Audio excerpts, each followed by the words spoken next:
Hello and welcome to Dice and Demons. I'm Emma, and today we're going to be taking a look at the new reveals that have just come out from Games Workshop. And let's start off first of all with the Warhammer Age of Sigmar, Cities of Sigmar. And I haven't seen any of this yet, so I'm really excited to see it. I have been spending the day playing 40k with my Bubblegum Boys, my Orc army, which was awesome. But unfortunately, it also meant that I did not get to see the live show here, so I haven't seen the reveals yet, and I'm very, very excited. I love new reveals. There's just something cool about new models, right? So it says here, take up the coin of Malleus and join the quest to reclaim the mortal realms in the name of Sigmar. The soldiers who defend the free cities have sharpened their blades, fastened their armor, and gathered an entire feretory, I don't know what that means, of sacred relics, and they'll soon be selling forth with a huge new army set. Well, that sounds cool. I won't be showing the videos. You can go and check them out later if you want to. And so it says here, the box features the robust core of a castellite formation, ready to unleash Sigmar's wrath on any who would stand in the way of the Dawnbringer Crusades. Okay, so it looks like we'll have some foot soldiers, and we have a bit of the cavalry, we've seen that before, and then some heroes to go with that as well. It looks like quite a sweet box. It says here, an experienced free guild marshal leads the force, commanding troops with years of hard-earned tactical news, while their relic envoy delivers important messages to the front lines. At the same time, their sacred and frankly quite spooky artifact offers eerie advice and spectral scolding. What is a spectral scolding? I think that sounds cool. Oh, okay, look at this. Okay, so this guy here holds up what I imagine is the relic, and it looks like it's a severed head. And well, I mean, if it can deliver a spectral scolding, I assume that it's somehow weirdly alive. That's quite cool. It looks awful, but I mean, it looks cool. I like it. And then we have the probably the marshal over here, and he looks probably savage and fierce and grisly and war-torn. So that's, I mean, that works pretty well for a marshal, I think. Okay, and here we have some optional assemblies, which is cool. But I mean, if it's an optional assembly for the guy holding the relic, I would always go with the relic, just because a severed head that can scold you. Yeah, I don't think there is any competition for me there. Then there is also an alchemite warforger, who is a powerful wizard smith from the Gold College of Khamon. These metallurgical mages can reinforce the armor of allies and infuse weapons with searing power, aided by the smoldering runic crucibles they carry into battle. I like this a lot. This looks really cool. Like, it's some sort of cauldron with weirdly magical metal in it.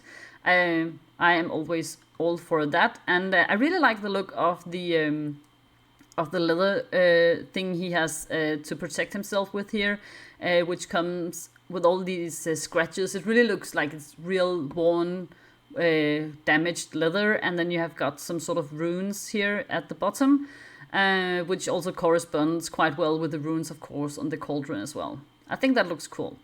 The Free Guild Steel Helms are the rank and file of the Cities of Sigmar armies, doughty, disciplined, and numerous. Though they are often outmatched in size and strength by the ferocious horrors they face in battle, they have faith and gutsy determination on their side. That and a whole armory of sharp swords and blunt implements. Cool. Okay, so these are the sort of standard guys. Yeah, they look cool. I like these. I really like the banner a lot. It looks like the details here, most of them are molded into the banner, though I'm not sure with the design in the middle if that's perhaps that's a transfer sheet of some sort that has been used here, or it's molded in, or it's just a really nice freehand. I don't know. I kind of like banners that don't have too much molded stuff, just because it's always cool to have a nice canvas to paint on. But if this is just a flat surface that you can put a transfer on, or just do a freehand, I think that's cool, because I like the designs here around the edges. So let's take a look at more of these standard dudes and dudettes. Yeah, I mean, I think they do look cool, absolutely. The only thing is, I think they have so many details for like standard infantry people. I I think they look like they're going to take ages to paint. I mean, at least if you want to do all these every single little detail, I think it's going to take you quite a while to have an army that's ready to go on the tabletop. But on the other hand, if you really enjoy all these sorts of things, they're fantastic sculpts, absolutely. Oh, I like this guy up here with he has I don't know what it is he's carrying. Again, it looks like some sort of relic thing, except that, I mean, he's like a big beefy dude with just a club with some sort of metal or stone things at the edge, so he doesn't look very sophisticated, so it doesn't make a lot of sense to me if he's carrying a relic. On the other hand, it's a really nice detail that you have one of the skulls here that has been blindfolded, and then the other has a cloth around its mouth, so sort of like someone you don't want people to see or hear. I'm not quite sure what it means, but I think it's a really nice detail. Yeah. They look cool, but they also look like they will take a lot of time to paint. So, there's that. Free Guild Cavaliers are the swift lance to the steel helm's sturdy shield, heavy cavalry covered in tough barding who unleash devastating line-breaker charges. Once their thunderous charge has smashed apart an enemy formation, they will wheel around, weapons raised to support their foot-slogging comrades in a long and grinding battle of attrition. Okay, so aren't these the cavalry units that we have already seen? I think we have seen these before. I think we've seen this before, and I think, I love cavalry units. I think they're cool, and I think these look sweet as well. The only thing is, like I have mentioned this previously, the horses' heads just look really tiny to me, which just annoys me a little bit because it looks like, if you're going for some sort of weird magical thing and the proportions are totally weird, that's fine, but these look like they're supposed to be sort of real life horses, and so it just bugs me a little bit that they have like tiny little heads. But other than that, they look cool, really cool, and perhaps it looks different when you actually see them in real life. So but they look cool. I love the sculpts. Other than that, I think they look like they are very dynamic. But again, as with the other foot soldiers, they're going to be, if you're going to paint every single detail, this is going to be quite a time-consuming project. I don't have anything against time-consuming projects. I just think it's important to be aware of that before you begin. If you imagine that you're going to have these painted up to a nice standard in like a couple of hours. Perhaps if you're a really quick painter, you can manage that, but I certainly couldn't. But I like these. The army set is the first place you can get any of these miniatures, and it includes 4 transfer sheets. Okay, so you have transfer sheets with iconography covering a wide variety of free cities' heraldry. There's also a special edition of the Battle Tome Cities of Sigmar with cover art unique to this army set, and a deck of War Scroll cards for all 54 units they can field. Okay. And then it says here, you may have noticed just a little sting in the tail of the preview video, so we haven't seen that. The awe-inspiring presence of the Talia Vedra, Lioness of the Parch, who rides out as the scorching heart of Axis military. This is quality. Oh my, it's a winged lion. Yeah. Oh, look at that. This is really cool. I think the others are awesome as well. This reminds me of if you've ever played the old strategy game Heroes of Might and Magic 3, there is a unit there called the Manticore/Scorpicore, depending on whether or not it's upgraded or not. And this reminds me of that so much because it's also a sort of lioness figure with wings and also a scorpion tail. And I love Heroes of Might and Magic 3. It's my all-time favorite video game. So this is just right up my alley. And oh my god, this looks so cool. Look at the wings, look at the feathers. It's also a brilliant paint job, I think. Of course, if I had that model, I would probably do something with crazy colors, but it's a really cool model. I'm really impressed with this. The wings, look at the wings. I want this. I really want this very, very, very much. Absolutely. It says here, part of what makes the cities of Sigmar so formidable, even in the face of gods and monsters, is the conviction of their beliefs. Few embody this strength as well as Talia Vedra. The former mercenary is a Dawn of propaganda made manifest, depicted across the realms as the righteous fury of the Dawnbringer Crusades, soaring into battle to smite the enemies of Sigmar from atop Infernadin, her savage manticore steed. Okay, so it is a manticore. Great to know. Oh, look at this. Look at all these details. Again, this is going to be a really time-consuming painting project, but this would definitely be worth your time. I would really invest heavily time-wise in a centerpiece model like this. This is awesome. Yeah, this is awesome. And again, you have this weird stuff with the skulls or the sort of desiccated heads. I'm not quite sure what's going on quite there, but it looks brilliant, so I'm all for it. Oh, and look at the tail and the head. Oh, this is awesome. As pragmatic as she is passionate, Talia understands that more than oaths and parades, the troops need food in their bellies and boots on their feet.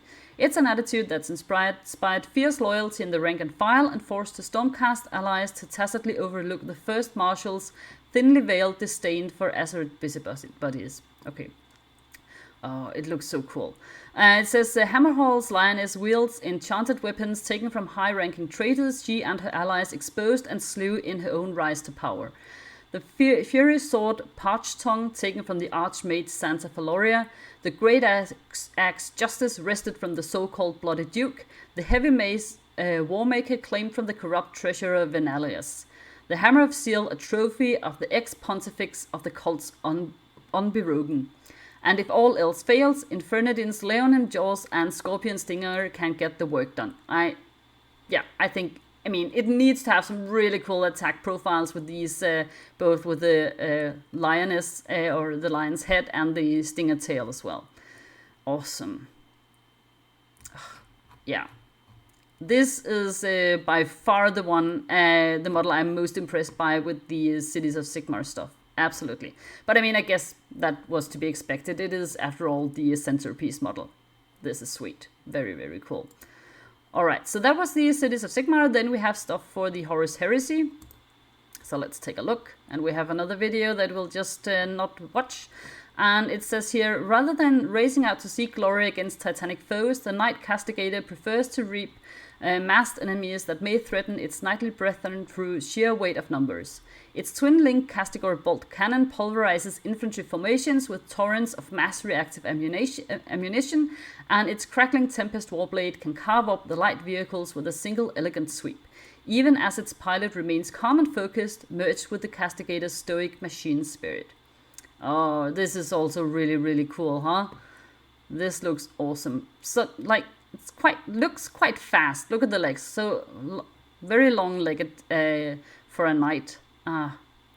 This looks sweet. And it looks like a great painting project with lots of big armor plates that you can do all sorts of freehand stuff and weird designs on if you choose. This is cool. Absolutely. Now, I don't play Horus Heresy, so I don't think I will like run out and buy this, but at the same time, it looks really cool. By contrast, the Knight Archeron is a fearsome terror weapon, a grim beast intended for missions of extermination. Its bloodthirsty machine spirit roars to life as it emulates foes and fortifications with sheets of super-hot flame from its Archeron Flamestorm cannon. Enemy engines seeking to defend their comrades are mangled with blows from the Archeron Reaper Chainfist, which packs an inbuilt twin-linked heavy bolter. Okay, so my guess would be that this is this perhaps one... This is probably one kit, and then it can... and then you can build it either as the Knight Castigator or the Knight Archeron. Doesn't it look like it's the same? Is it the same kit? I'm not quite no, it isn't even posed the same way. I don't know. I think they both look really cool though. Absolutely. I mean, who doesn't like new knights, right? Then we have something for Warcry, and it's stuff for the Kruleboyz. And it says here, the average Kruleboy loves nothing more than preying upon the sentient civilizations of the mortal realms, but some take greater pride in the hunting and slaying of dangerous monsters. One such group strikes out from the swarms of Gur, ready to throw down in Warcry. Okay, let's take a look. So we have another video, we're not going to be watching that. And it says here, the monster killers are Kruleboyz who hunt, kill, and capture the most formidable monsters in the mortal realms in order to stock the stables of the beast breaker tribes with vicious war beasts. Any pets that don't survive the brutal taming process become stylish pelts and trophies instead. Who says oryx don't recycle? Well, okay. Okay, so, oh no, look at this. They are wearing something from the Seraphon. The Seraphon are my favorite army in Age of Sigmar, so of course I do not approve of this. I don't approve. No, I don't approve of these guys. I do think they look pretty cool. I especially like the little guy on top who's just... Is he like... Is he like giving a hug to a brain from some beast that he has slain?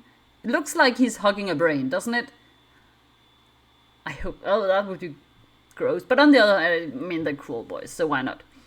I think these look pretty cool. I like the ape-type monster things. I guess it's one of those... there's some of those pets that have actually survived the brutal taming process and did not become pelts. Yeah. I think these look cool, and the one thing I have always had, not against the Kruleboyz, but that has made me not fall completely in love with them, is that they look a little bit too serious. I mean, again, I have my orcs for 40k, and the orcs in 40k are just a really silly faction, and I like my orcs to be silly, and the Kruleboyz don't look that silly to me. But this looks, I mean, they're taking them in a bit of a more silly direction with this, and I think that suits them really well. I like that a lot. I think these look fun.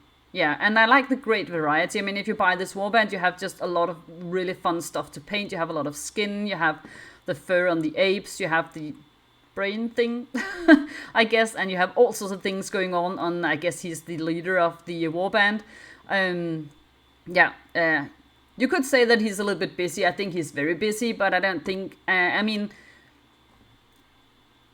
for this particular, you know, warband and for the story behind it, I don't think it's a problem. I think it really suits him. I just think it's fun that he's got all sorts of things just dangling from him. It's like he has been off and he has just slayed tons and tons of monsters, and he's like, well, I want to wear everything from every monster, and he's just decked himself in every grisly trophy he could find. I think that's cool.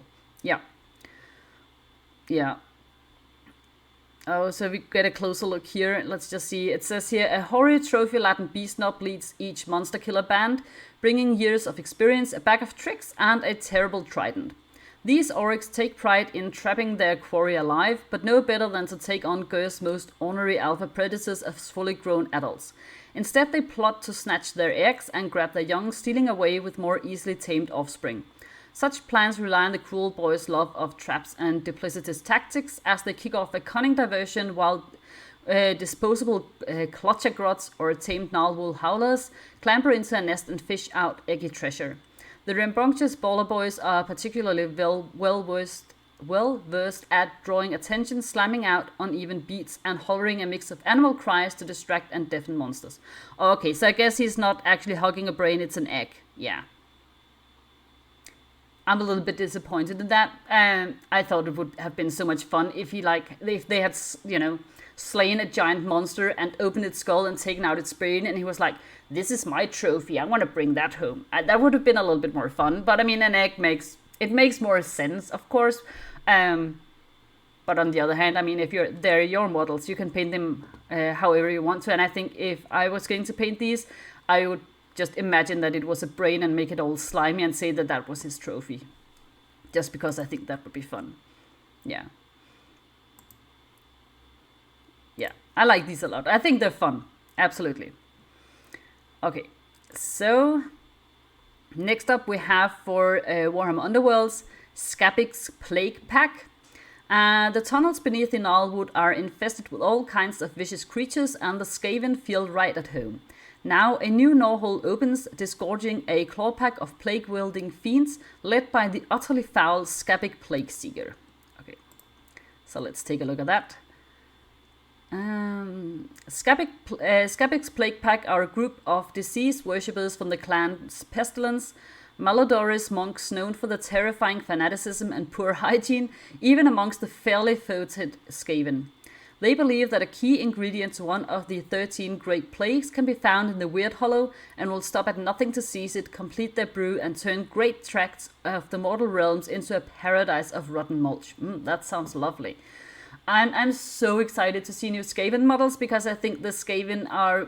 It's one of those factions from Age of Sigmar that I would really love to see sort of revamped. We have seen new stuff for the Seraphon, for instance, which was awesome, and they needed that.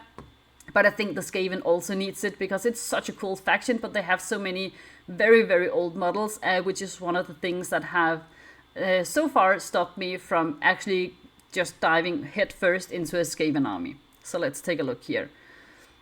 Okay, so this is probably Skabic himself, I would guess, and he's got, of course, he's got the bell and everything, and he's got a brew coming.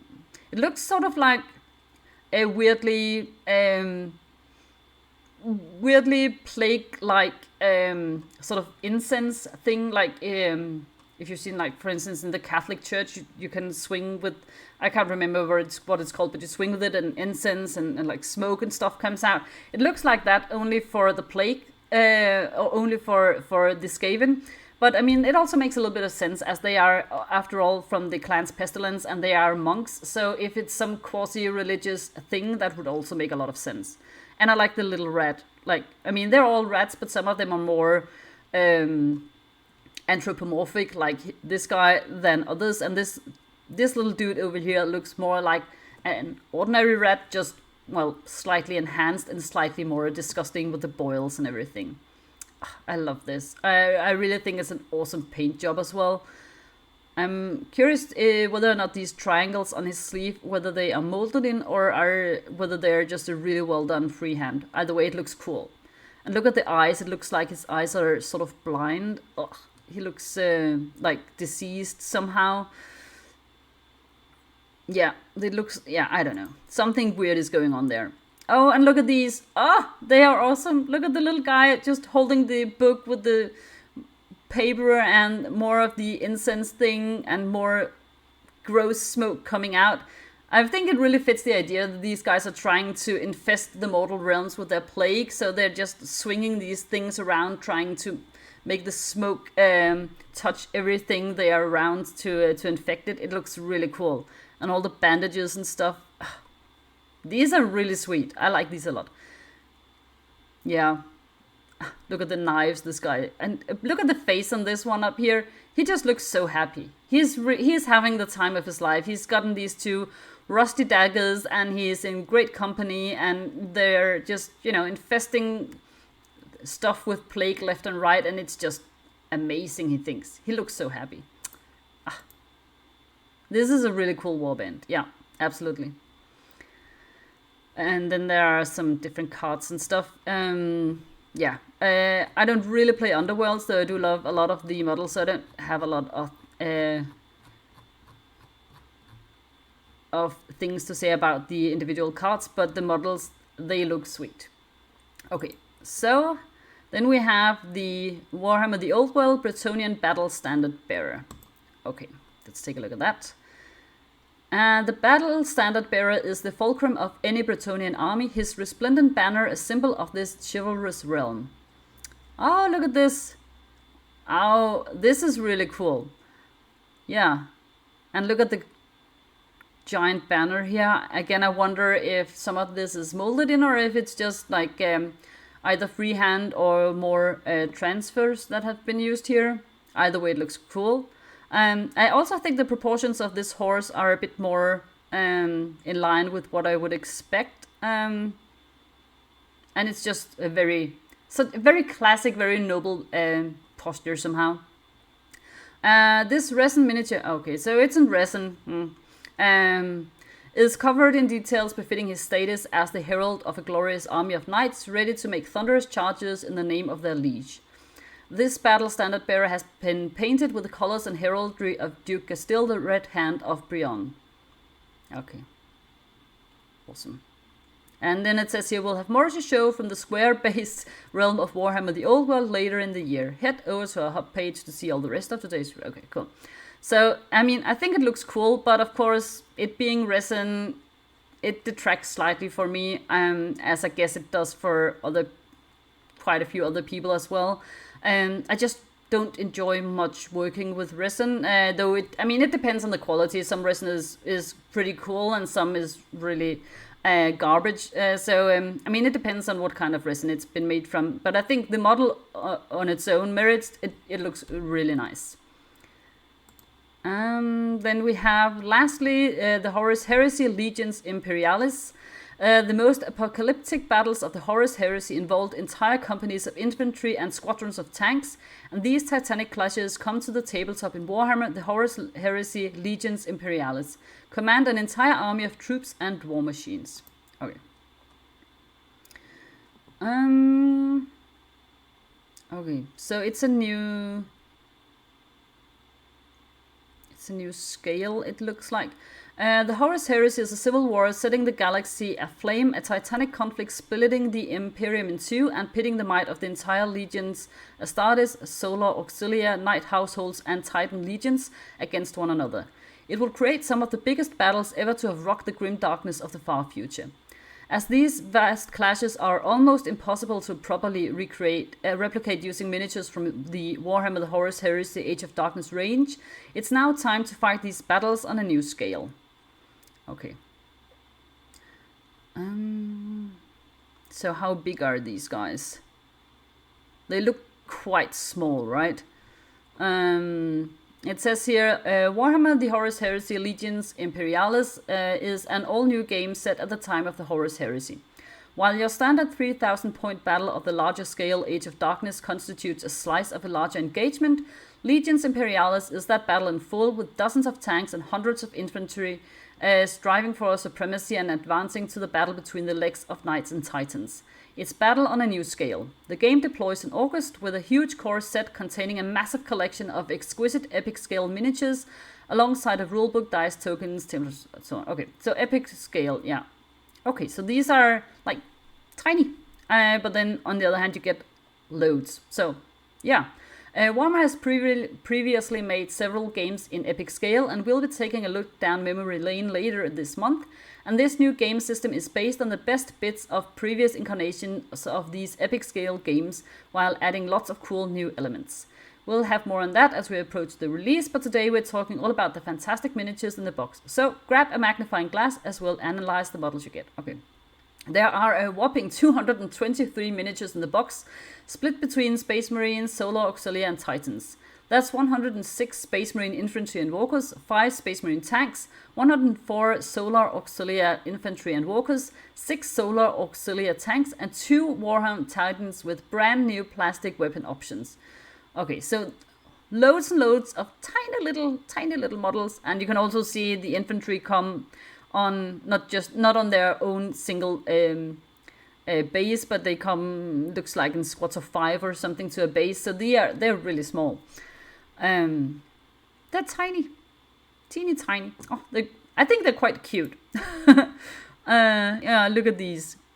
I have never played or painted anything at this scale, so I don't know if I would enjoy it or not, or how fun it is to play a game like this. I like the idea of like a large scale game, but at the same time, I also really like to be able to paint a lot of details on every single model that I have. So yeah, I think it's always cool when a new game comes out, and I'm excited to see what people think of it. But yeah, I don't know. I've never played any epic scale games at all before, so yeah, it'll be interesting to see what people think when they get around to playing it. Yeah, interesting. Oh, look at the tiny cute tanks. I wonder if you could loot these like for grot tanks or something, or if they are too small even for that. It's a little bit difficult to tell. Perhaps you could. if you can, then I'm all for it, because I want some grot tanks. That would be really cool. Yeah.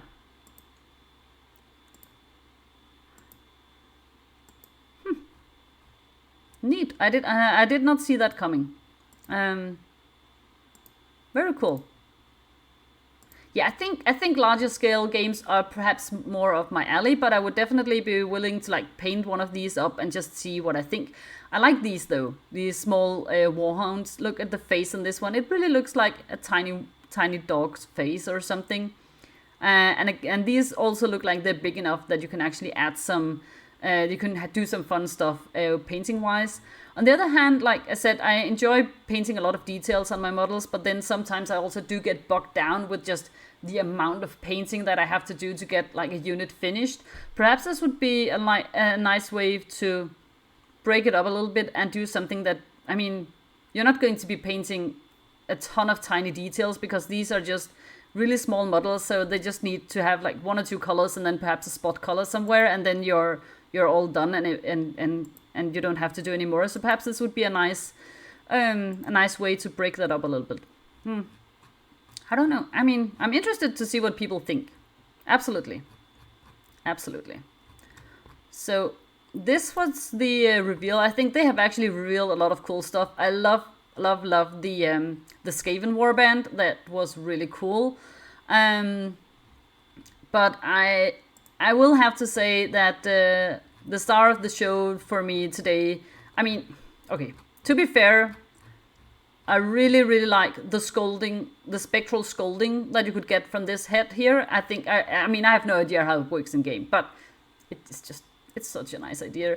But other than that, just like, I really love this. I think it's magnificent. This I could definitely see myself painting, whether or not I would ever have a Cities of Sigmar army, just because it would be like such a fun painting.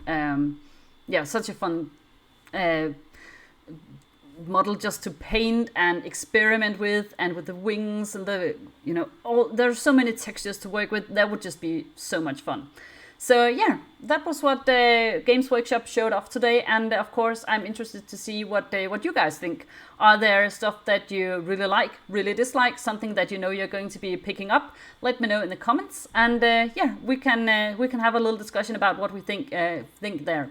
So thank you so much for watching, and I'll see you next time. Bye.